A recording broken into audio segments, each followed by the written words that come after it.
Hey, it's your girl Janelle Symone, 2019 Carolina Music Award winner. And I'm here with Mel Major right here with Big Mouth Media.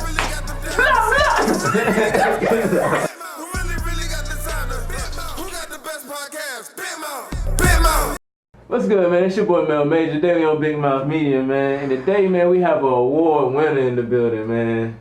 From the Carolina Music Awards. Go ahead and introduce yourself, man. Let everybody know who you is. Hi, I'm Janelle Symone, and yes, I won the 2019 Carolina Music Awards for Best R&B Female. Okay. That means you really putting in some work out here then. Show after show after show. Look, I'm telling you, it was nothing but the votes. I was in a group full of talented women. As a matter of fact, when they was calling out the names, like Imani Presley, big shouts out to her, people were screaming her like, yes, Imani, and she had already won Best Producer a few awards before this R&B award, so I kind of knew in my mind that she was gonna get it. That she was gonna win. Yeah. I was like, as a matter of fact, when Miriam got to the stage and she was like, drum roll please, I'm mouthing out the words Imani Presley. Yeah. And when she's dope though. She's really dope. I love her live performance too. She's really dope. But when she said Janelle Symone, I ended up crying. I was a big crybaby. So it was nothing but the people voting for me and me doing show after show after show because I'm new to this local scene. For real. Right. So, I know when I interviewed Omar, he was basically saying like the awards is basically based off of votes. So you must have people that really love your music, for real. I think, so I'm working on music now, and I'm trying to go something different because I feel like R&B is really, even though I want R&B, but I do R&B and also like to do like pop and stuff like that, only because it gets you in different markets like festivals and stuff like that. I feel like it's a greater appreciation if you're versatile. But for the votes, I heard it was 50% votes, 50% the panel, and none of the panel knew who I was. So I don't know how it worked out. I really did not think I would have won. It was some really talented as well as well-known local artists in that category that Seneca was in there, Dottie. These are people who were born and raised in North Carolina, and I'm coming all the way from Atlanta, so. Okay. You say you're from Atlanta. What made you come all the way here from Atlanta? So it was because of a job. Atlanta at the time, the employability was low, couldn't find a job, and I just needed some money. And Atlanta is really oversaturated because, I mean, we're talking about a big pond with big fishes, and you'd be like a small little thing going on. Wasn't even doing music. Moved to North Carolina, and was like, let me try this music thing out. You know, I can sing, I can do a some. Yeah. Let me go ahead and try this out. And all of a sudden, it's just show after show after show, opportunity after opportunity. And so now I'm just going full force, no holds bar. So you said you just jumped in doing music. Like, were you already singing, like, just in the shower? In the bathroom. I was singing in the bathroom. Like, I assumed that, like, nobody wanted to hear this. And I think that's a thing about artists. We second guess, triple guess, quadruple guess ourselves all the time, and we doubt ourselves. And that was definitely me. I doubted myself. I was like, nobody, you know, wants to hear this, and then compared myself to other artists. Sometimes the artist was not that good, and I was like, I can do it better, you know, which is immature to think that way. And then sometimes like, damn, the artist is really good, and you got to work to get to that level if you're really going to be seen. So, yeah, that's what that was. Okay, first time being in the studio, what was that like? I hate the studio. You hate the studio? I hate the studio. Wow. So let me tell you, you have artists that are good in studio, you have artists that are good on stage, and you have artists that are good at both. The studio is a meticulous process that go through, and for me, I'm a perfectionist, and so I think for singers and also rappers, you know what I mean, where you're in the studio and you'll do a cut and you're like, okay, scratch that, you do another cut, scratch, and you would have done the same song 36 times until you got it perfect. And if you got one of those engineers that can do comping where they can take the best of all different takes and glue them together, then that's fine. But me, everything has to sound right, and I think most artists don't like the sound of their own voice. Like, you cringe when you see yourself on screen, or you cringe when you hear yourself. And even though people are like, yo, this is dope, you're like, but studio for me has always sucked. I'm just falling in love with the studio atmosphere. Like, I'm just falling in love with recording. But that stage has never been a problem for me. I love the stage. If I could die on stage, not getting shot in like that. If I can like have like if I'm like 90 years old and I still perform and I get a heart attack on stage, then that would be the best possible outcome. Fact. What is it about performing that you like so much? It's the energy, yo. It's the people. I just did a show in Tallahassee. Big up to Signature Lounge for having me in Soulful Triage Band. But it's the energy when.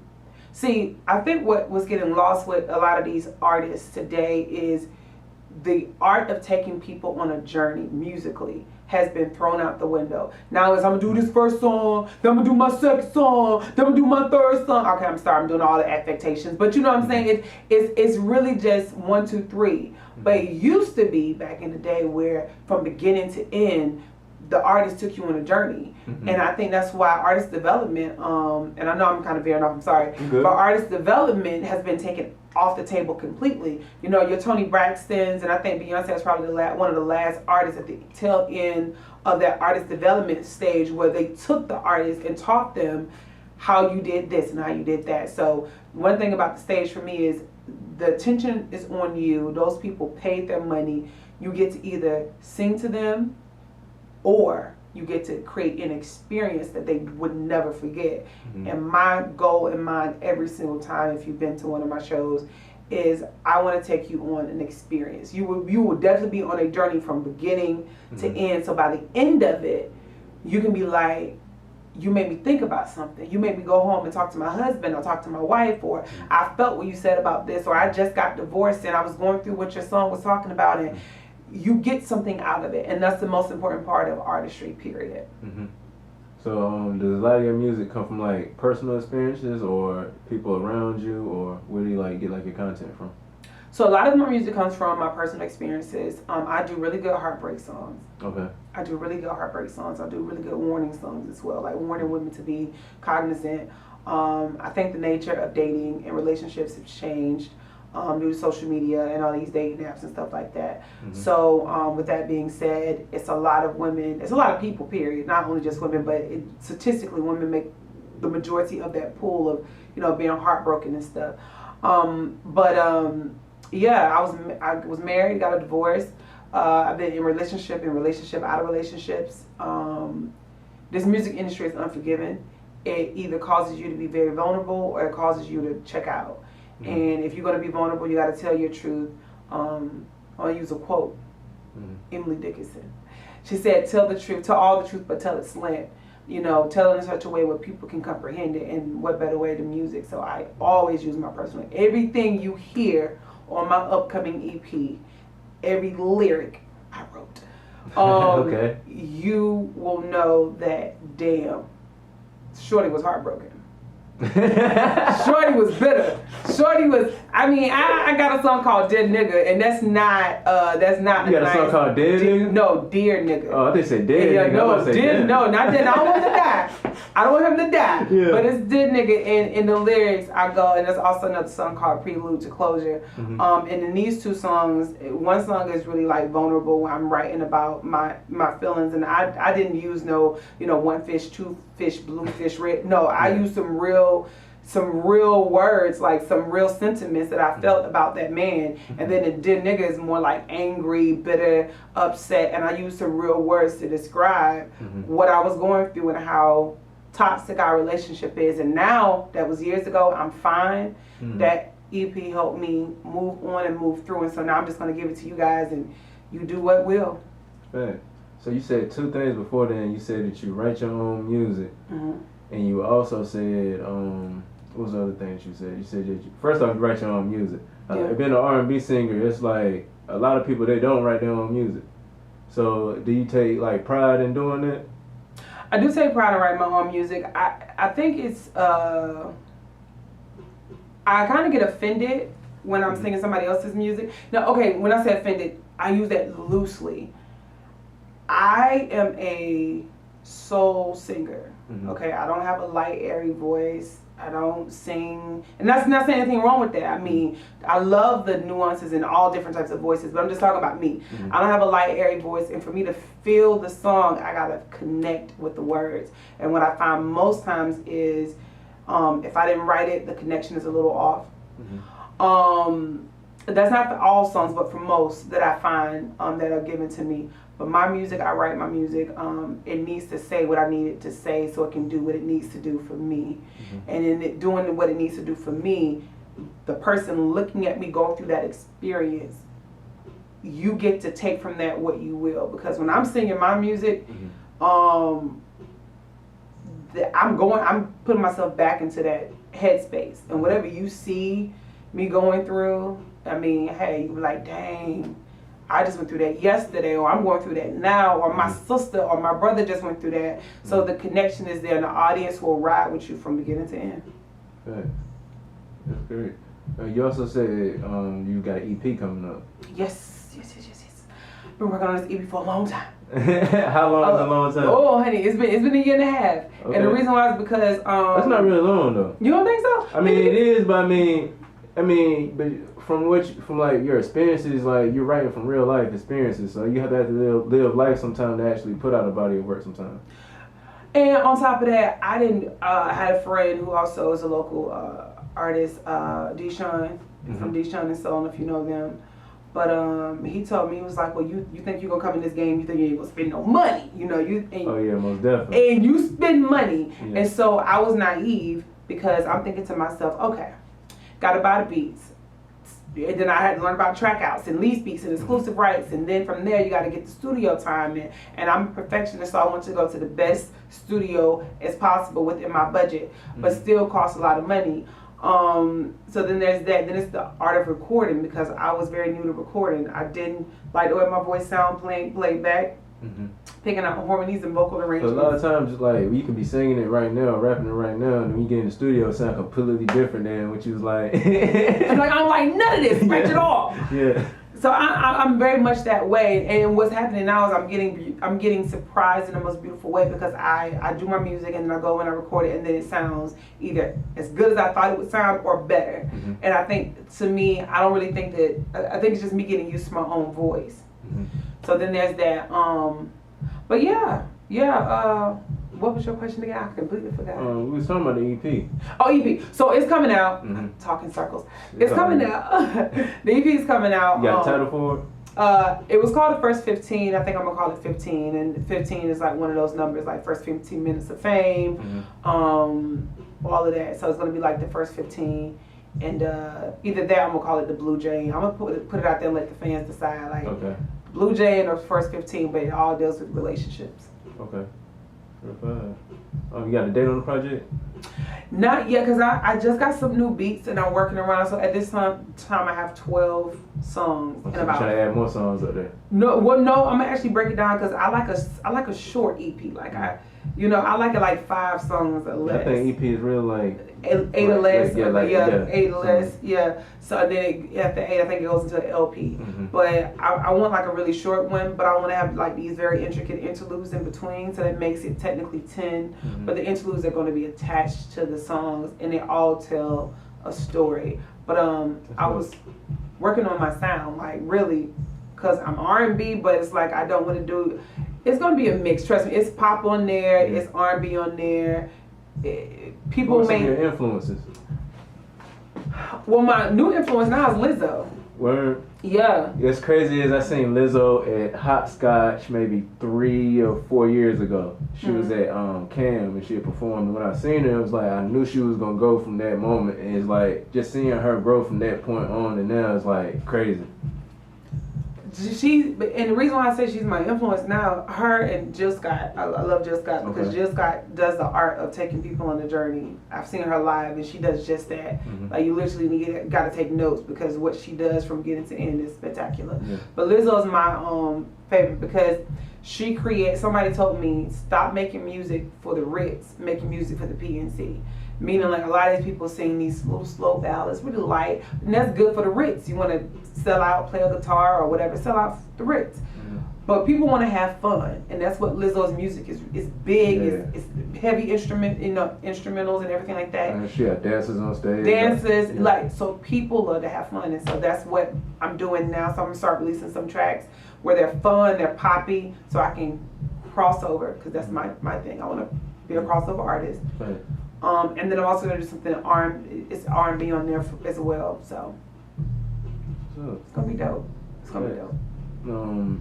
Also, you said, hold on, it's about to restart. So that's my next question. What's the restart?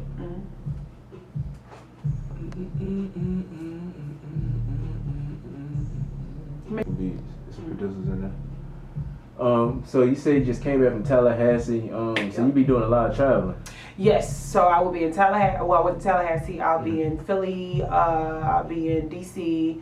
And this next month, I'll be in LA, flying out to do a show. I'll be in. I'm trying to book New York. I'm forgetting the city. It's Greenville. Big ups to Greenville. I ain't gonna do it like that, but Greenville, North Carolina will be in Greenville, and that's another thing. Like somebody told me a story about the baby, which I am sort of a fan of his music. I'm not a big fan of rap. Yeah. There's some rap that I can definitely listen to, but it has to be conscious. That's just me. Yeah. Please. Who's some of the rappers you listen to? So right now I'm hooked on Sir the Baptist. Okay. I don't even know, but I'm hooked on him. I listen to, of course, J. Cole, Kendrick Lamar. Ahmad has been my favorite rapper. I don't know if y'all know Ahmad, but Ahmad is back in the 90s, like back in the day when I was young. I'm not a kid. Oh, that's what it is? That's Ahmad. Oh, okay. Yeah. Yo, play that bad beat, all that. Like that, Rakim, Lucas Joyner. Or Jordan Lucas, whatever his name is, I like him. I think it's Jordan Lucas. Yeah, Jordan Lucas.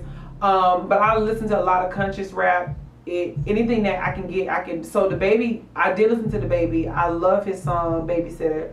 But I'm also inspired by him because I heard a story. And if you see this, the baby, I heard the story where he would go to the library, print out thousands of flyers, and he would pass them out, and he would do that like frequently. And he went from 8,000 followers to 10,000 and 15,000. It just went up from there. But he made himself known. A lot of people think, I'm going to just drop an EP and then, that's going to be my thing. I don't know why I'm doing all this. But a lot of people think they're going to drop an EP and that's going to be a thing. But no, it is really getting out there in front of the people as many times as you can, even if you're not getting paid. Like you gotta do a lot of free shit to get where you wanna go sometimes. You got to. And you got to do exposure. Now there comes a time where you get to a certain point, it's like, okay, pay me. Majority of your shows, like the majority of my shows are paid now. But I had to do I've been doing it for a year and a half. Oops, sorry. 2 years. I lied, 2 years. But I only counted a year and a half because for a year I was playing with it, but for a whole year I didn't get paid anything. I mean, you said 2 years and you're doing paid shows. People, artists have been doing it for over 2 years. 2 years, still not even getting paid for their shows. Not even getting booked outside of their state or their city. And that confuses me. Right, that confuses me. But I definitely do that. Like as an artist, it is about the money because I quit my job. I'm self-employed. Everything. So full-time musician, full-time actress, full-time everything. So you act too? I do act. Yes. Okay. So the arts is just in me, like runs deep. But with these shows, you can't be too cocky not to take a low cut pay or do a free gig, especially if it has something to do with an organization, the charitable cause. I'm all for that. So when it happens, I will go out, I will show my face, and I've met mayors and councilmen and things of that nature. It's really put me in a spot to network with people who will then give me shows and then pay me more money than I would have gotten at that gig had they paid me. So that's great. I'm telling you. Sure, fine. All right, man. We right here on Big Mouth Media, man. We got Janelle Symone in the building. Is anything gonna get off your chest before we get up out of here? Y'all know I say, honey, Janelle Symone got something on my chest and I need to get it off. And all I gotta say is, artists, keep doing what y'all do. The world needs y'all. People, you speak for people who can't speak for themselves. Be humble. I know a lot of y'all walking around here with your asses on your shoulders, but go ahead and just slap that ass off. Just go ahead and just slap that ass off and just be.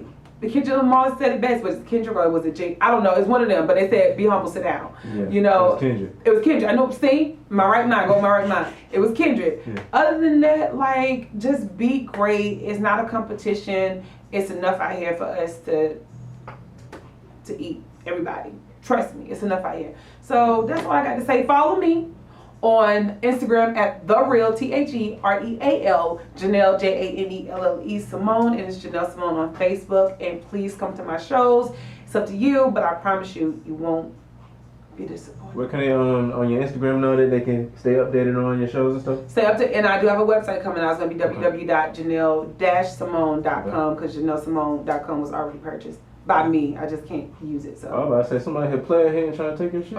yeah, right. But I purchased it and I can't use it because you got to wait 60 days and my website was already being built. Oh, so yeah. the website's coming out. And yeah, so follow me, and I love y'all. What's up? Big Mouth Media. You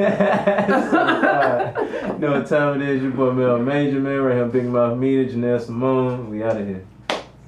Certified.